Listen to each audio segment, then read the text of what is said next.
के पीछे लगा है। सर्व सुखी दुनिया में आज तक हमने तो कोई नहीं देखा ना किसी ने ये कहा कि हम सुखी हैं, हमें कोई दुख है ही नहीं। दुखी समय कोई नहीं सही।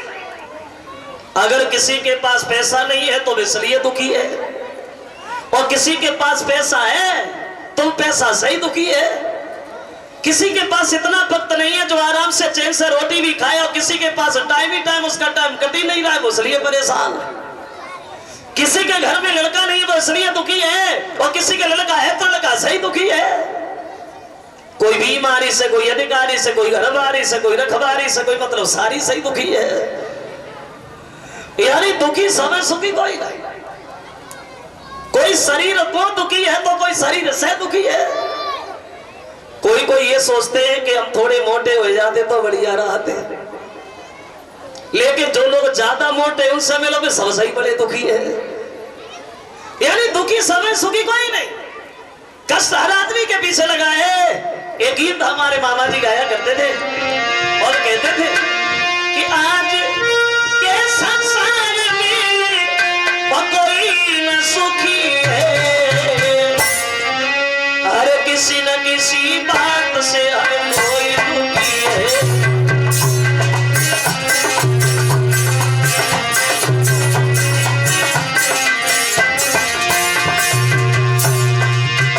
किसी न किसी बात से हर कोई दुखी है। जरा गौर करें, कोई दुखी सम्मान से, कोई अपमान से, कोई दुखी संतान को, कोई संतान से।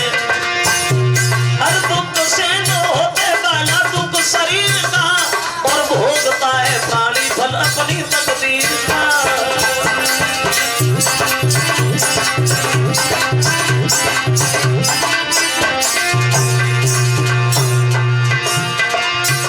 हर दुख आदमी सहन कर लेता है। सबसे बड़ा दुख होता है शरीर का दुख। अगर जिसके शरीर में कोई बीमारी है, कोई परेशानी है, तो उससे बड़ा दुनिया में दुखी कोई नहीं है। फिर उन्होंने आज के जमाने की बात कही और बोले, घर घर में आज कल की महंगाई मार गई, घर की उंगली उधार तो पिसाई मार गई।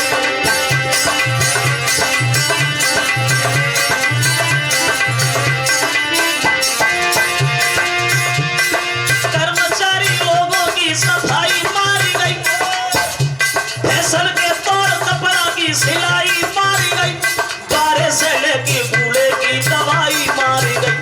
हाय बाकी कुछ बच्चा तो लुगाई मारी गई।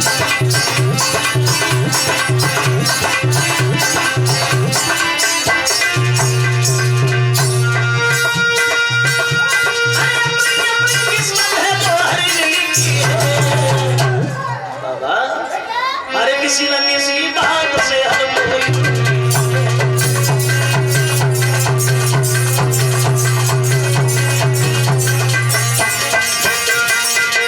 बोले किसी न किसी बात से हर कोई दुखी है। दुखी सब है, सुखी कोई नहीं है। और सुख क्यों नहीं है? देखो एक बात हम आपको बताएं, हर आदमी के पास पैसा तो बहुत है। आज के जमाने में हर आदमी के पास पैसा तो बहुत है, लेकिन आदमी को शांति नहीं है। कभी देखा हो आपने, अगर कोई आदमी पैदल चलता है तो दूसरे को देख के ये सोचता है कि भगवान साइकिल मिल जाए तो बढ़िया रहे, और जब साइकिल मिल जाए तो सोचता है इस पे तो बड़ा मेहनत लगती है, पैर चलाने पड़ते, मोटरसाइकिल मिल जाए तो बढ़िया रहे। और जब मोटरसाइकिल मिल जाए तब ये सोचता है इस पे तो बारिश में भीगते भैया, अब वो 4 पहिया वाली मिल जाए तो बढ़िया रहे। और जब 4 पहिया वाली मिल जाए तब ये सोचता है अब तो जमीन पर अच्छा नहीं लगता, अब तो उड़ने के लिए कुछ होना चाहिए तो बढ़िया रहे। यानी हमारे पास पैसा तो बहुत है, लेकिन मन में शांति नहीं है। आदमी का मन कभी नहीं भरता। तो आप दशरथ दुखी इसलिए हुए क्योंकि इनके घर में कोई पुत्र पैदा नहीं हुआ। दशरथ के घर में एक लड़की पैदा हुई थी, सबसे छोटी रानी सुमित्रा के गर्भ से, जिसका नाम पड़ा था शांता। और ये शांता जो थी ये श्रृंगी ऋषि को ब्याही गई थी। ये श्रृंगी ऋषि भगवान श्री राम के सगे बहनोई थी। और उस लड़की के होने के बाद दशरथ के घर में लड़का नहीं हुआ। और कब तक लड़का नहीं हुआ दशरथ के? जब राम का जन्म हुआ था तब दशरथ की उम्र कितनी थी? बोले जब राम पैदा हुए थे तब दशरथ की उम्र थी 60,000 साल की। जब राम का जन्म हुआ था तब दशरथ की उम्र बताई गई है 60,000 साल की। तब तक इनके घर में कोई लड़का नहीं हुआ।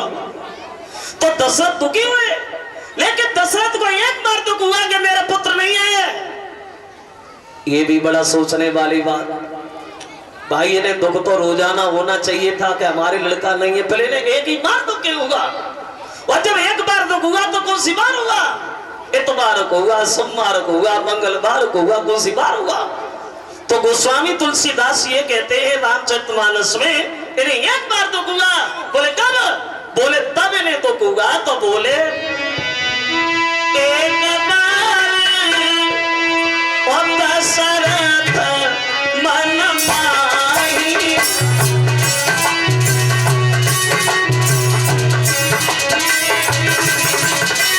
बोले भाई है गिलानी मेरे सुतनाई।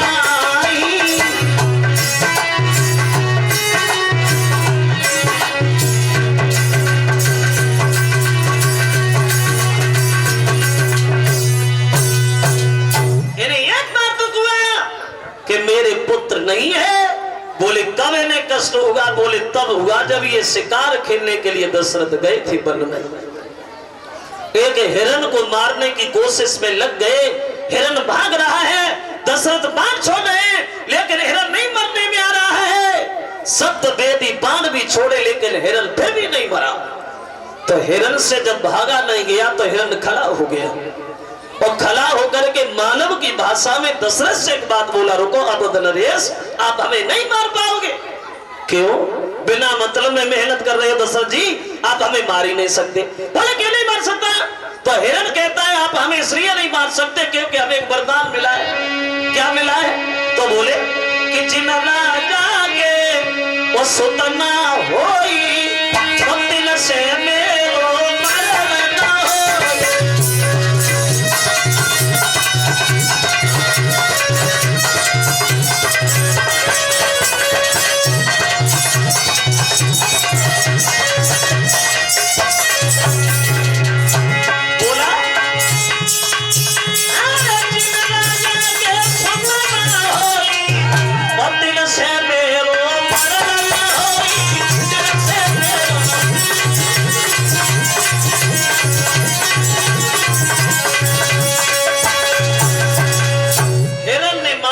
भाषा में दशरथ से कहा महाराज आप हमें इसलिए नहीं मार पाओगे क्योंकि हम पुत्रेष्ठ यज्ञ करवाया।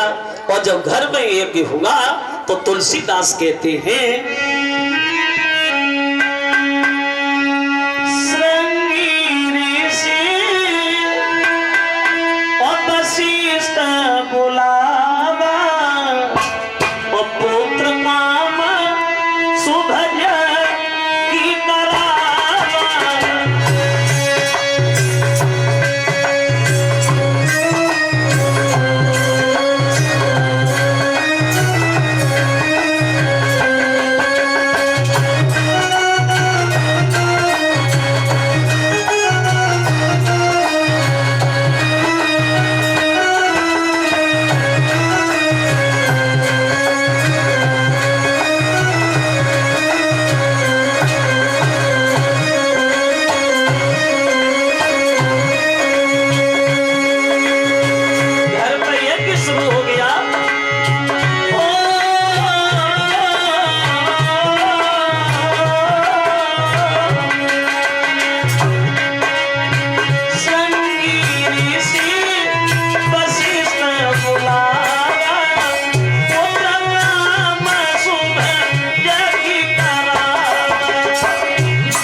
घर पे यज्ञ जिस समय हुआ तो ये कहते हैं तुलसीदास, और ये दशरथ के घर में जो यज्ञ श्रृंगी ऋषि ने करवाया, ये यज्ञ 1-2 दिन नहीं बल्कि 1 साल और 6 दिन तक लगातार चला। 1 साल 6 दिन यज्ञ हुआ दशरथ के घर। उस यज्ञ से अग्निदेव प्रकट होते हैं और वो एक हाथ में खीर का भरा हुआ कटोरा लिए हुए हैं। उस खीर के भरे हुए कटोरा को अग्निदेव ने दशरथ के हाथ में दे दिया।